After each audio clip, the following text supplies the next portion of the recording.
Hey, how's everybody?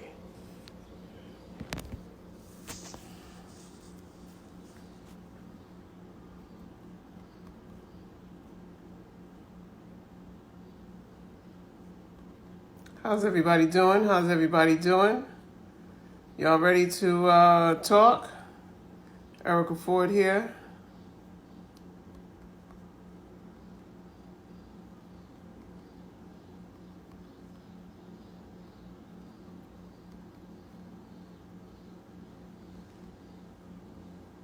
Erica Ford from Life Camp taking over BET House Party Live. Let's get into conversation. Let's talk about what's going on. Let's talk about how your voice can make a difference. Let's talk about a pandemic on top of a pandemic. Let's talk about some things that have went into place in New York City to help make a difference in police and community relationships and public safety. And then let's talk about what you want to talk about. All right? And so, for those who don't know, and that's probably most of y'all, my name is Erica Ford, and I run an organization based in New York City. It's called Life Camp Incorporated. And Life Camp is a not-for-profit that is part of the architect of the New York City Crisis Management System. And the New York City Crisis Management System is 22 sites across New York City's 5 boroughs and over 60 organizations that work together to co-produce public safety. And so we're there before the 911 calls are made. We're there to help intervene and mediate conflict so that the violence is reduced in our city, so that young people have something else to do, so that we redirect the trauma that impacts so many young people from the years of historical and generational trauma that comes from oppression, that comes from racism, that comes from inequality, that comes from all of those things that we are unable to release, that we don't have the medical doctors coming into our community and helping us heal. And so in New York City, we have the New York City Crisis Management System that Life Camp is a part of. And the other day, the mayor made an announcement in New York City about the New York City Crisis Management System. And we will get into that. But we are also still in the middle of a pandemic. And in the middle of a pandemic, we have to help people heal. And we have to help you heal your heart. We have to help you heal your mind. We have to help you heal your body and your soul. And so together with several other organizations, on June 19th, we're doing a Day of Healing. And we started the planning and the conversation for the Day of Healing way before George Floyd was killed, way before Breonna Taylor was killed. Because in the middle of the pandemic, we saw so many people losing their lives. We saw so many people losing their jobs. We saw so many people not able to participate in one of the most exciting days in most of our lives, our graduation. And so we thought it was necessary to put together a Day of Healing where people could come together and celebrate their greatness, to find a space to heal, to find tools and resources to bring you to a space where you can have conversation about the things that are troubling you and understanding and how to deal with loss, how to deal with the loss of a job, the loss of a loved one, the loss of the things that bring trauma to your life. And so therefore we put together a Day of Healing, and it will be June 19th. And you can go to dayofhealing.com. You can go to Day of Healing. It's a national Day of Healing. And it's from 5 to 8 Eastern on June 19th.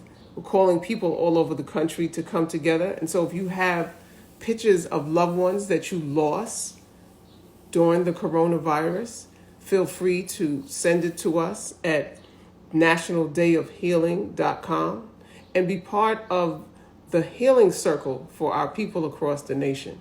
And now on top of coronavirus, we have the epidemic of racial discrimination that has taken place on the front lines throughout the universe with so many folks. And so in New York City, the mayor has increased the budget by $10 million for credible messengers to go out and deal with public safety and to deal with what is going on in the streets with the police and to deal with the social distancing as a way to not defund the police at this time, because we are calling for defunding the police in New York City, because we believe that a budget should reflect the people and the interests of the people in the city. And so therefore, the budget should not be one that reinforces militarization. It should invest in helping people heal.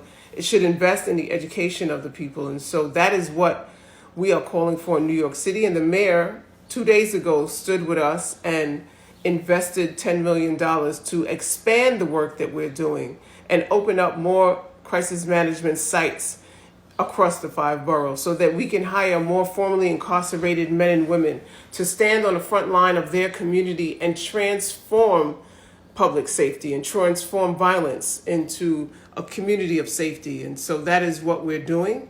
And it is a tremendous success for those on the front line. And to learn more, you can go to lifecampinc.com and hear more. And let's see any questions that anyone has about the whole question of, that's right, Join Pain. Peace, Queen. Can you tell us about what the Life fundraiser donations will go to? We are raising money in New York City in particular and in other cities because of budget cuts. They canceled summer youth. And we all know the importance of summer youth. And so we want to make sure that young people have a job this summer, that young people have some place to go. And so we are raising money to hire as many young people as we can, number one, throughout New York City, and number two, in those areas that have been most impacted by the demonstrations and the issues of police violence, because we know that it is of extreme importance to keep our young people busy during the summer, to keep them engaged, to keep them growing and learning educationally, culturally, and financially. And with the impact of coronavirus on families, with a lot of the matriarchs and the patriarchs of families losing their lives, we thought it was important to raise money to put into the hands of these young people so that they can have jobs. And so that is what the money raised by Life Camp is going. It's not just for Life Camp. It is for several organizations helping them to hire young people through our programming this summer. And for and for those who might be masters in their field, we're asking you to come and do master classes and teach young people from your space of expertise. And so we have business people, we have actors, we have construction world, we have plumbers, we have contractors coming to do master classes for the young people to give them an opportunity to learn things that they might not have ordinarily had access to. And so that is what the funding is about. We need to focus on laws and policies. Forget making relationships with police. We need to deal with the system. Okay, I am the kid. Okay, so I am right now in South Jamaica, Queens. And so what am I supposed to do right now today with the police that are in my neighborhood beating someone? What am I supposed to do? Should I tell everybody to just wait until the system gets changed? Or how do I deal with that specific incident right now? And so in order for me as a leader to deal with every incident right now, as we change and transform the system, I have to have a relationship. Are they my friends? Do we eat dinner? Do we hang out? No. But I have to have a relationship in the sense of making them stop doing the act. And so we have been successfully able to release several young people from the system. We have been successful in getting the police to stop harassing people, to even to the point of tasing people and doing different incidents of violence in our community or making false arrests, whatever the situation, and from young people shooting each other. We do all of that. We, from both sides of the guns, from both sides of the equation, we are on the front line in the community stopping violence. And no matter what face it comes in, we are there. And so I can't wait to a system change when there's incidents that are happening every day. I'm getting calls to respond to a situation, either interpersonal violence with us or situations with the police. And so I have to go deal with them, and my staff has to go deal with them. And the sites around New York City and around the nation, we have to go deal with them as we change the system of militarization in our communities wherever it shows its face. This will go together with my story. I don't know. My question is, how did this all start? Meaning, how can someone think they can control you? Where did this control start? Meaning, how can one feel they can own us? I can't tell you how it starts, but racism is how it continues. Inherent hate is how it continues. That in our community, way too often, people come in to serve us that hate us, that are not connected to us culturally, do not understand us, do not want to understand us, and so therefore the hate and the various types of discrimination, whether it's in the school, in the hospital, in the library, in the corner store, and in all of those things happen. And so that's why we're saying that we have to be self-determining. We have to control the businesses and build our generational wealth. Put an end to the police brutality, put an end to the imbalance in funding in our cities. We have to put elected officials in office in our city that will stand for making sure that funding goes to people, that funding goes to enhance the lives of our children, that funding goes to the education of our children, that funding goes to the well-being of our children, that we begin to look at violence as a disease. And we look at it as a disease no matter where it shows its face, whether it's in the Department of Social Service, whether it's in the Department of Education, whether it's in the Department of Housing, whether it's in the Administration for Children's Services here in New York, what it's called. No matter where it shows its face, we need to fight discrimination or change discrimination and racial discrimination and reduce the amount of indifferences that happen to our people. Real talk, that's the dopest afro I've ever seen in my life. Thank you. Thank you very much. This is Coronavirus 101. Can't comb your hair. Sounds like amazing work. Thank you, Nicole. Yes, we are. Second wave is coming. Coronavirus. And so therefore, second wave is coming means we got to get healthy, means we got to get right, means that we have to put extra energy into building our immune system, into making sure that our respiratory system is strong. And so we have to do things like oil of oregano, golden seal, right? We have to take things like black seed oil, aloe, eat more green, eat more life. We have to put things in our system that brings life to us, as opposed to things that clog our immune system, like dairy products, right?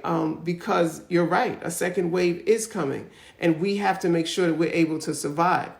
And we can't, you see right now in the pandemic, we have people dying from coronavirus, people being killed by racial discrimination.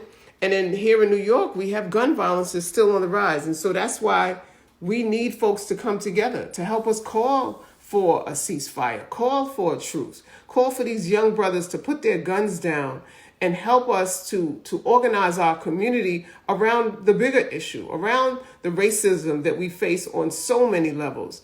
And that is why we are raising money to put these young people to work, to give them jobs and opportunity to learn and grow, because we can't deal with them shooting each other and deal with organizing around the police situation in our community. And so we need folks to invest in our young people, both physically, financially, spiritually, and all of the above. We know the young people in our community who need the extra love, who need the extra attention. And now's the time to not only go out there and march, but to go find those young people and give them the conversation, give them the time, give them the energy that they need to transform their mindset, because we need mindsets together, face forward, focusing on the bigger picture of racial discrimination across America. No disrespect. Okay, you're talking to that person. We need to be working on changing this shit, not adverts. I don't know what that means. We stand with you. Thank you. Mind, body, heart, soul. I will be involved. Thank you. Yes, we need to do our taxes. We need to make sure that our businesses are right, because as you saw with the coronavirus, they were giving out the loans. And some people, we have entrepreneur, we have businesses, but we don't file taxes. We don't put our paperwork together. And so we need to get collectively together. We're going to be doing classes on helping people run their business during the summer, helping these young people and whoever needs help. We do classes every day. Life Camp Inc. on our IG Live. We do lives every day. And so Monday we do physical fitness and movement. On Tuesday we do finances and building generational wealth. On Wednesday we do Wellness Wednesday. So we talk about how to build your immune system with Kepper Kears and some of the other folks in our wellness team, and so that we could get right. Because getting right mentally and physically and spiritually is number one, because we can't go out in the street and deal with anything else if we can't walk 5 miles, if we can't stay up all day, if we can't be out there and focus and discipline and energize to do what it is we need to do. So we have to get physically right. We have to wear our masks. We have to stay focused on the fact that our wellness is very important.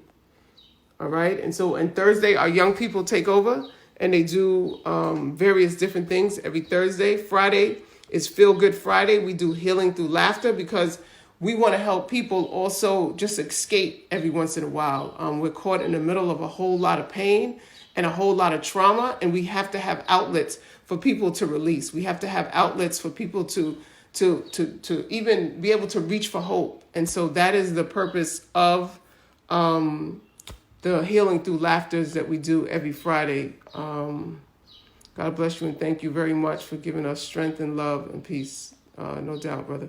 I hope they show more episodes of Ruthless. I don't know about that. Yes, if you like Ruthless, they should show you more Ruthless.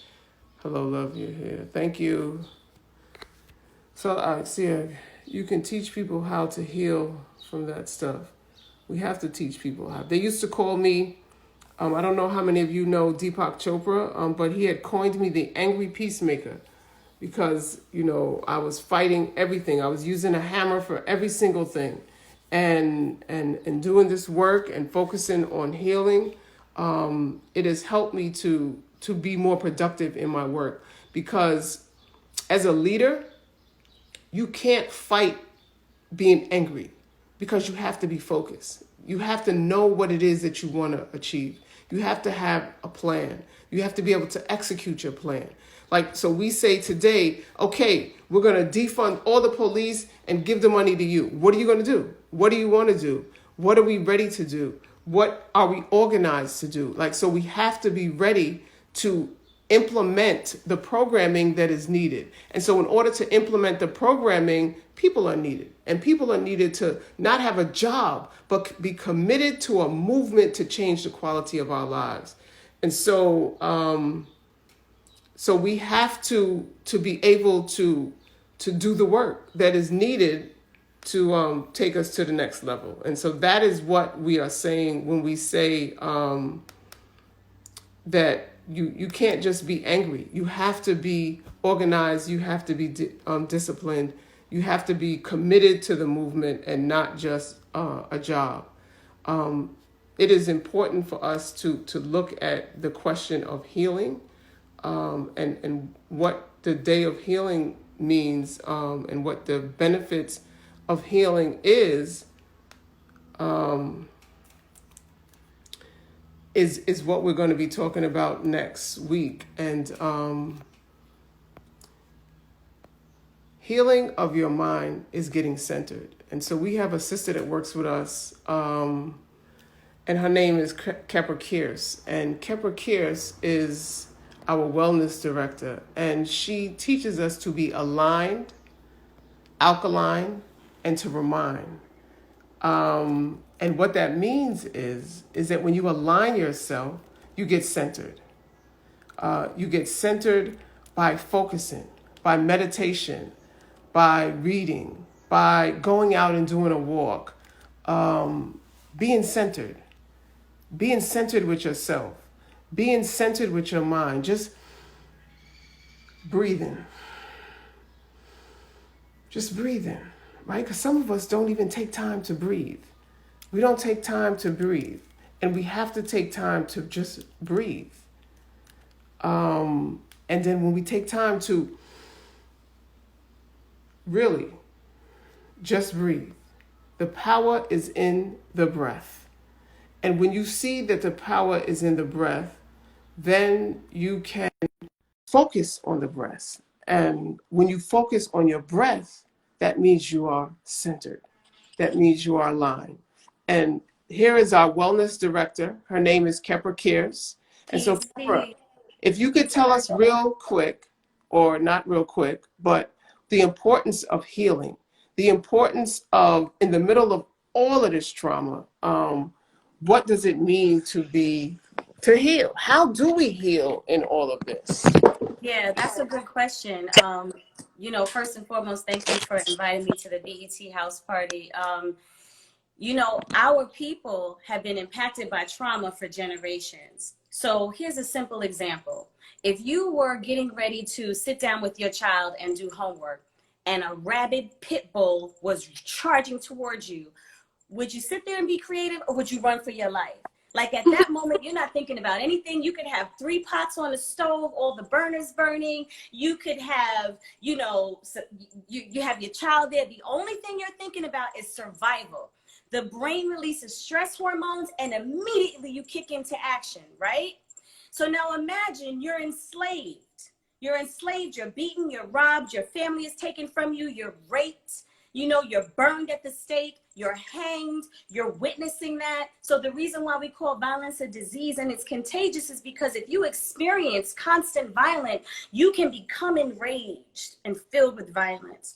Now, keep in mind that every time you have an experience, there's an impression on your cells, and the cells have memory. So now after slavery, when we were quote unquote emancipated, there was no therapeutic services. There was no chance to release that cellular anger. There was no chance to scientifically and chemically release the toxins in the blood in the way of stress hormones that you built up because you were ready to fight every day, right? Then here comes the Jim Crow era. Here comes the civil rights movement, right? Here comes segregation and institutionalized racism. So if you are constantly in a state of trauma, statistics say that Africans, Black Africans in America, and that's Black and brown. I mean, you know, there was a time when they said if you got a little bit of Black, you Black. So I'm just saying, Black people, right, who are descendants of slavery and systemic racism have experienced a lifetime of trauma. Yes. So if in your lifetime, every time you turn around, there's that pit bull, and that pit bull looks like poverty. That pit bull looks like, I don't know how I'm going to make my next, you know, meal for my kids or make my ends meet. That pit bull looks like the police are basically throwing me up against the wall and frisking me in front of my man, or for a man in front of my girl for no reason. That looks like, you know, I could walk out the street at any moment and be shot. Yes. Every day, those stress hormones are on alert. Those stress hormones are being released in the body. So the blood becomes toxic. And as a result, we develop pre-existing stress-related conditions. Now you fast forward to COVID. And Black people have the highest rate of death with coronavirus because we had all of these pre-existing conditions. And most of them came from stress. Most of them came from cumulative stress over years. And even if you can say, well, you know, I've never been the victim of police brutality, or I've never experienced, just the stress of survival, just the stress of work, just the stress of raising Black children in America, and the fear that when they go outside, they may not return home. People internalize stress. So on the outside, we know how to look good, but on the inside, we're hurting. And we're killing ourselves with what we call chemical knives because the blood is becoming poisoned. And so over time, it actually us physically. Oh, you got the aloe.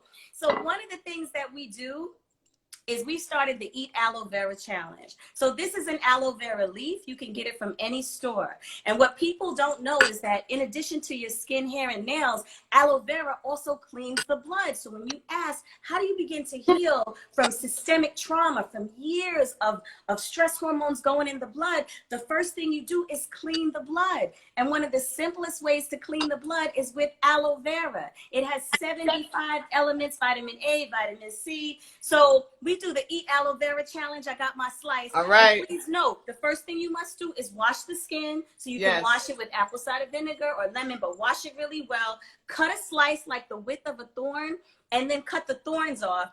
And the challenge is to eat the skin, because the skin is where the vitamins are. So on the count of 3, the challenge is to eat it like it's a delicious piece of candy, because it's real bitter. And bitters make the blood sweet. So on the count of 3, 2, 1.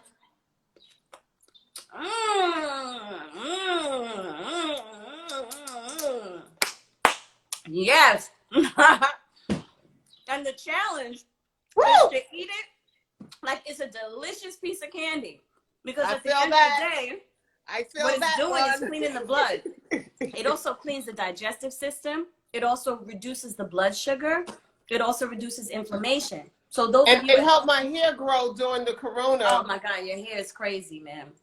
And so something as simple as aloe vera is a one-stop shop. So I salute you, because we have been making sure our team who's on the ground eats their aloe vera. You can also juice it. So what that means is we don't only just take the mask and gloves and hand sanitizer. Oh, we take them aloe. Internal, absolutely. You know, we take them Queen Aflua's Green Life. We take them Queen Aflua's Breath of Life. Yes. Because we know that the healing is one of the inside. Yes. And I will say this, Queen, you know, because we are vibrational people and we learn things in rhythm and rhyme, what you were saying earlier, what we started was align, alkaline, remind. Say it again. Align, alkaline, remind. And so can we hear all y'all say it? Yes. So one of the ways to heal, because many of you as people have been marching and protesting, you watching the bad news all day, what happens is you can feel anger. I've talked to a lot of people and they just feel stressed and they can't identify it, but they just feel tight. And so some people feel weight, like it's pressure on the chest. Some people just feel uptight. Some people feel angry. And so what happens with the brain is that it doesn't know that you're not in the experience. Even if you're watching it, the brain thinks you're having that experience, and it automatically sends those stress hormones of adrenaline and cortisol, and it goes in the blood. So you want to, when you feel that stress coming on, you want to get in alignment. And getting in alignment is as simple as breathing deeply, and as simple as taking a deep breath and holding the breath for as long as you can, and also learning proper breathing, because you're not breathing from your chest and you're not breathing from your mouth, because if you breathe with your mouth open, you can only take in a limited amount of breath. You actually have to breathe through the nose and fill the belly with air and hold the breath. You know, it's like a storm. When a tree is firm, when there's a storm. This person said that they've been having a stiff neck, that they've never had. That's stress. Yes. So that's stress in the neck. So you could easily just sit comfortably and begin to do neck rolls. You know, that's important. The other thing that you can do when you take a deep breath in, and then pretend you're sipping out of a straw and exhale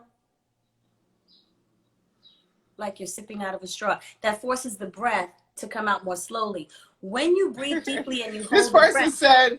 This person said, I need a new government. I think I'm going to be tight until then. You know. So that's the thing, right? You might be, because what's happening is stress happens also when you're in the future or the past a lot of times, right? Sometimes you're not in the moment of a situation. Sometimes just the thought of it. The thought of it can take you there. And again, the brain doesn't know that it's not in it. So it's important to stay present. So just breathing and focusing on the breath keeps you present. Eating something alkaline, what that does also is restores the biochemistry of your blood. Remember, you want to keep your 3 B's on point: your blood, your bowels, and your breath. If you're not having regular bowel movements, you're going to be uptight. If you eat a lot of Right. starch heats the body up and makes you want to fight Yeah. or makes you want to fornicate, right? So if you find that your children are really stressed out and erratic, look at their diet, because you can't live on a diet anything. So look at their nutritional intake and give them less starch and less sugar at this time. Give them more whole foods, right? Yeah. More fruits Yeah. and veggies to keep them alkaline. And then the remind is remember who you are. Get a good word. Call somebody who you know is good for reminding you of who you are and helping you to get centered, right? It's really important that you're mindful not only of what you put in your mouth, but what you put in your mind and who you're surrounded by and the quality of inputs in your mind and in your heart. Because people who really love you don't want you to be wound up. You can't fight if a rabid dog is chasing you. You Right. can't even think about being creative. So Right. even as you're Right. out there marching, be Right. mindful of the energy you're putting up Right. in the universe. I want to Because give you an example. yes. I want to give you two examples. And I see the person talking about voting, and voting is important tool, and we have to make sure that we're putting the right people in office and training and educating young Yes. people to run for office. We have to not just go along to get along. We have to start training and educating Yes. our young leaders to run for office and take these seats. And then we also have to do our census, because our census is the releasement of the funds and the things that we need in our For communities. 10 years. And it's going to last for 10 years. What people don't understand is if you do not fill out the census, let's say, for example, another thing that contributed to a lot of the pre-existing conditions, we live in communities that don't have a lot of fresh produce. So for me, in South Jamaica, Queens, in order for me to eat well, I got to drive all the way to Long Island just to get, with all due respect, you know, there's not an abundance of healthy food. There's more liquor stores, there's more fast food restaurants, and I'm not knocking that, but there's no balance. And so if you want better schools in the community, if you want better food, if you want better quality of life, if we want the streets fixed, I remember your street, every time it rained, it was like Noah's Ark. The flood was crazy. So when we want these things, you have to fill out the census, because the census lets the government know how much money needs to go in your community. Yes. And if you don't fill it out, what happens? It's going to go to somebody else's community. 10 years. I believe the Queensboro president said. So that is, yes. How much per person? I think they were saying like it's like for every one person that doesn't fill out the census, it's like $3,000 per period of time. It ended up being like $70 million a year for 3,000 people. So if there's like 20,000 people that don't fill out the census, that's $70 million every year for 10 years. That's not coming in the community. Right, and we need those. We need those for all of the things that we talked about, because government shifting is us shifting, right? Because we are the government. The government is us putting people in office, and the same way we put people in office, we could put ourselves in office. And so let's just look at how we transform our mental to look at ourselves as being the answer, because we are the answer. And so we can easily just let's change the entire system of how we function, and then because all politics are local. All politics are local, and so therefore we can begin to make those transformations that are needed. And so that's in investing in our children, investing in their mind, in their spirit, in their soul, in their education, seeing them, understanding them, and making sure that we protect them. It's talking about investing in the question of who is running our community, right? And so when we look at different elected officials in our community, they work for us. And so we can't just relinquish our power to them. We have to stay in charge. We have to stay on top of the conversation. We have to stay in control of the businesses that come into our community and where we put our dollars, right? Because it's popular right now to be Black and to invest in Black.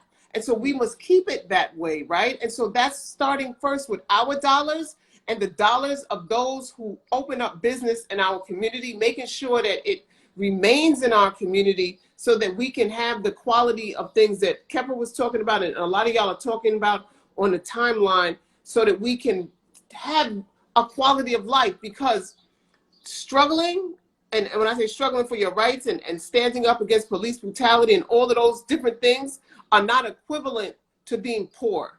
You don't Right. have to be poor and live in poor conditions to do the work and to be Black. And so we have to clean our community and invest in our community. At the same time, we are holding police accountable. Let's do all of the work that is needed, because everybody is not outside And you know what else, organizing Erica? and rallying.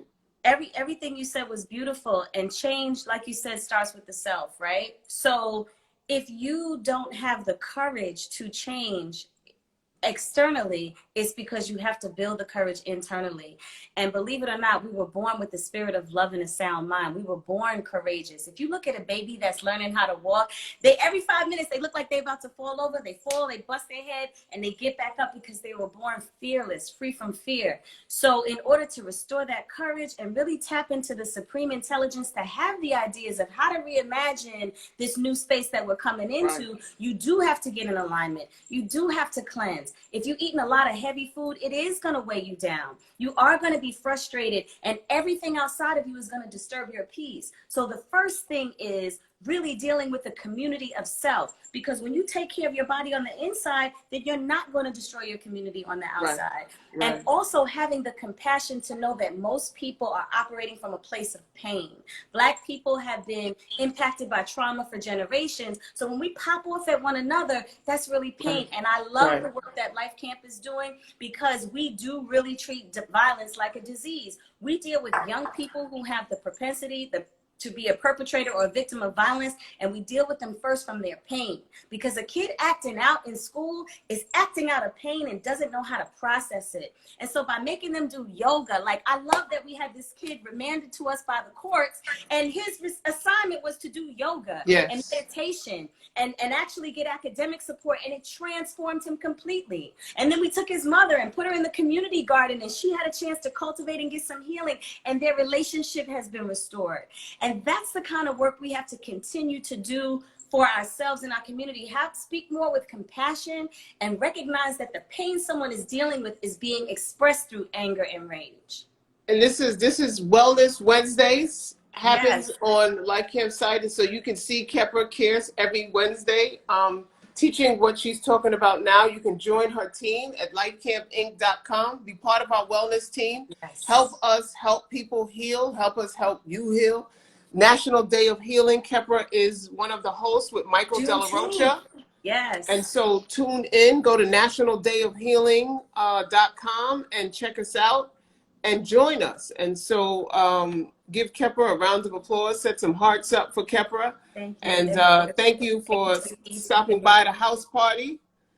Next time, bring some drinks and stuff for guests. You know, come with no gifts. I'm going hard with my water.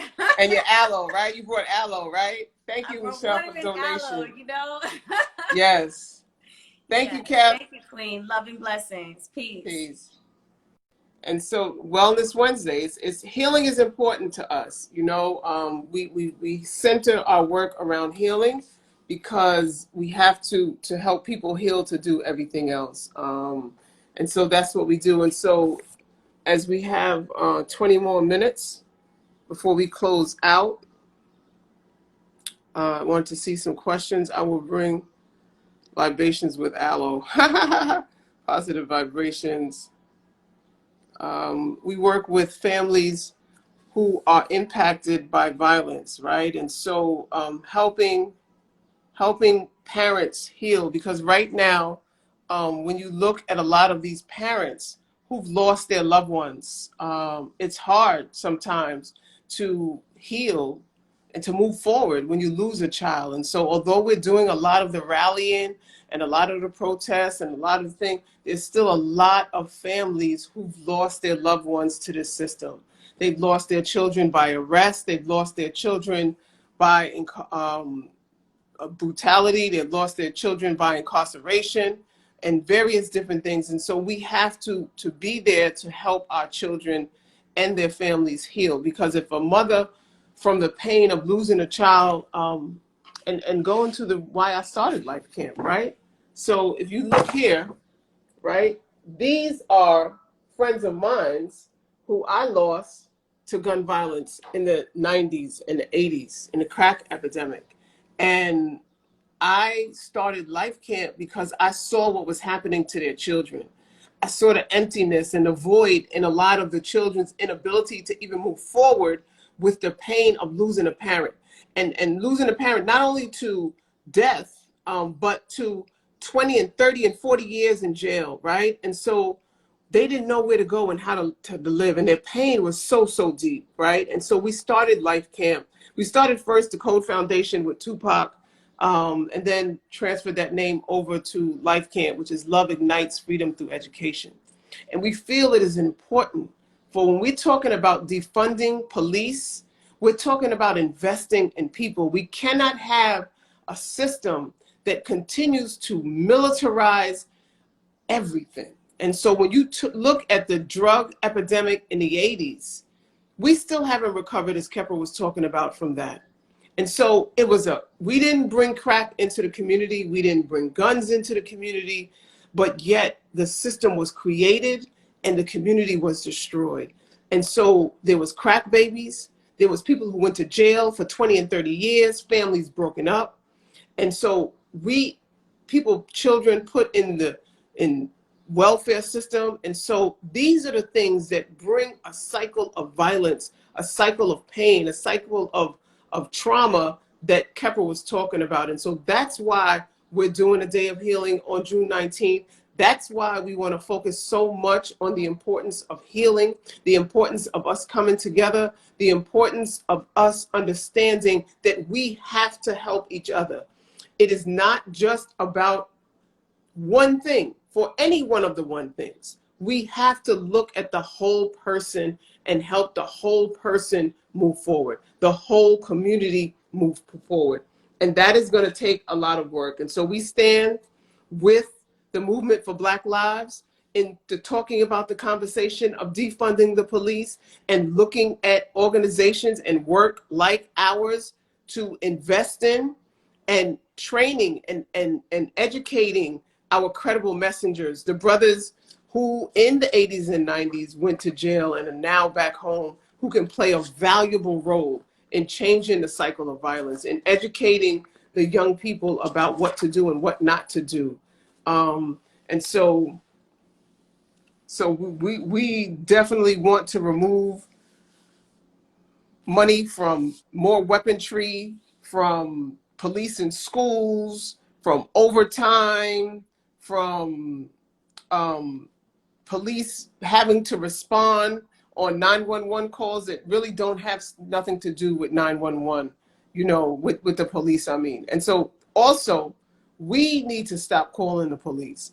There's things that when someone is, and we should get it set up where we should look at, first of all, go to the Movement for Black Lives website and get all the information about defunding the police. Sign up to get information on a regular basis about what we're talking about when we're talking about defunding the police and investing in people, because we have to be the ones to make a difference in our community. And everybody has a role. So the role that Life Camp plays is not the same exact role as the leadership of the Movement for Black Lives play, right? Or Tamika Mallory, who does all of our speaking and goes out, she has a particular role. And then there's A.T. and Tamika is from Until Freedom. And then we have A.T. Mitchell and Kay Bain and GMAC and, those organizations, and Pastor Mike and Faith in Action. Everybody has a different role. We don't all do the same thing because we have a holistic community that needs every single piece of it addressed. And so we work together to co-produce public safety. We work together to raise the consciousness and bring self-determination to our people, to end discrimination and racial biases and level the playing field of our people, because we understand that systemic racism is something that has made our playing field unfair and has put our children in a place that has them the number one victim of police brutality, the number one people in incarceration, the number one people on dropout and low educational rates. And so we have to change those things. We have to change those things. We have to change those things. And we start by getting involved. We start by getting engaged. We start by lifting up our own knowledge about what is going on and and having our young people learn that what they see every day is not the world, that what they experience every day is not the world, and that we can point them to a space of transformation, end the cycle of violence, end the cycle of dropout, end the cycle of police brutality in our community. And so we are also recruiting peacekeepers, recruiting men to work in our community to keep peace. And whether that's peace amongst ourselves and peace amongst the police in our community. And so as people go out and protest and do all of the various things, we have to build the infrastructure on the other side as well. And so that is what we are what we are doing. I'm not going to say try to do. That is what we are doing. That is how we change. I definitely want to learn how to get involved. LifeCampInc.com. Come over and check us out. Let me put it here, LifeCampInc.com. All right. And so make sure that you tune in to LifeCampInc.com. Black Power is definitely what we need. Thank you. These things go so fast, I can't even pin the thing. Y'all is fast, yo. I thank y'all for allowing me to come on here and have conversation with you today. Change the narrative. Definitely we have to do. I still have time to fill the census. Yes, you do have time to fill the census. Please fill out your census. Please. It is very important. If you're the head of the household, if you know people, talk to your people about filling out the census. The census is very important. Election is coming up in New York City on the 23rd.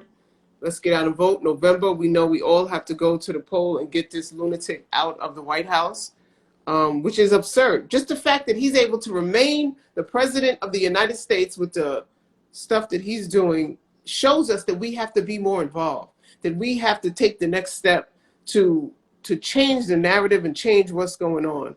How do I expect to protect the people without a police force? So I can tell you, we in our community, because people protect people, right? The police force is people that are paid to come into your community to do a job. If the people in the community protected the people in the community, then we could grow into something like that. Are we talking today? You know, we had in our community, in a place where there was 4 people killed a year and 17 people shot a year. Was it a year? A year? We went 4 years with absolutely nobody being killed. We went up to 562 days with no one being shot. We decreased the number of people arrested. We've decreased the number of recidivism of Black men going into the prison industrial complex. We decrease the number of people having conflict with the police. And so it can happen. We are so caught on what we see on the TV and what we see on Instagram and social media. If we get off of this, organize your time. There's 24 hours in a day. If we all did a little something in our community to keep it safe, to keep it clean, to make sure that we're bringing in the things that we need, then we can do this. But we also have to just understand that we have the power to protect ourselves. And so what we're saying is to defund the police, because we don't need $6 billion going into the police in our community, and less than $1 billion, less than all of that you can take in New York City, the Department of Education. You could take the program, the New York City Crisis Management System. You can take the Department of Youth and Community Services, which is the youth programming. You could put all of those together and they still don't meet the police, a third of the police budget. And that doesn't make sense. Let's invest in community, invest in young people, invest in people growing and having an opportunity to see the world as their playground. You know, to see the world as a place where they can go and have access to anything they want, to be limitless. That is what we're talking about when we talk about shifting dollars from the police and investing in community. And that's the way we win. You cannot, that's the way we win. Plain and simple. That's it. We have to do it. We have to invest in people, and now is the time. What happened to that brother George Floyd can never happen again. Can never happen again. And it is up to each and every one of us to tell a friend, to tell a friend, to tell a friend to join the movement, to get active, to get engaged, to understand the importance of building their immune system and staying healthy in the middle of this pandemic, because there will be a second wave. And we are valuable people. As people are chanting every day, Black Lives Matter, make sure your life matters to you. Make sure that you are the most active participant in your life. Make sure that you are the most an active participant in your children's life. Your children's life and future depends on the decisions that you make today. And so what is important to you in the quality of what they eat, in the quality of how they see the world, in the quality of how they engage with each other, is how they stay alive, is how they grow, is how they see past all of the trials and tribulations that run across their camera every day. It is important for you to invest in the mind and the soul and the spirit of our children and our future. And so as Kepra said, align, alkaline, remind is where we got to go. And so as we close out and we have $220, can we bring this to an even $300 in 9 minutes before we sign off? Can we get an even $300 here to help us get a young person a job? If we get an even, it's $15 an hour. And so if we got 5 young people, that'll be 5 young people. Let's get an even 300. Can we get it? But understand, they protect us. But let's stop focusing. And you know, if we put all our energy into the police, all our energy is going to be in the police. And you ain't going to have no time and energy to put energy into your children and your family and your life and what you do every day. Change your energy. 300. Thank you. Let's thank these people who donated too. Thank you, Kepra. Thank you, Lilians. Thank you, Michelle. Thank you, Take Janelle. Thank you, Bless Tay. Thank you, Bribe B and that. Thank you, Cisco. Thank you, Gigi 1000. Thank you, TSV Swiss. Thank you, CS EARCY 530. Thank you, MUR ISSY. Thank you, LSD Henry 95. Thank you, Brother Tahir. Thank you, Akib. Thank you all for donating to Life Camp to help us hire these young people this summer. Make sure you come to Life Camp Inc. Join our voices to help give our young people something to do. Go to the march, the movement for Black Lives, to join the campaign to defund the police, to learn about it, to be part about the whole Juneteenth celebrations. On Juneteenth, we'll be out in New York City holding a march and demonstration as well around defunding the police. Join us, come to Life Camp Inc., get all the information. Erica Ford _ I Love My Life is the Instagram. Y'all can DM me. We can continue the conversation. Let's continue to build the movement to give our children something to live for. All right? Black Power. Peace. Love y'all.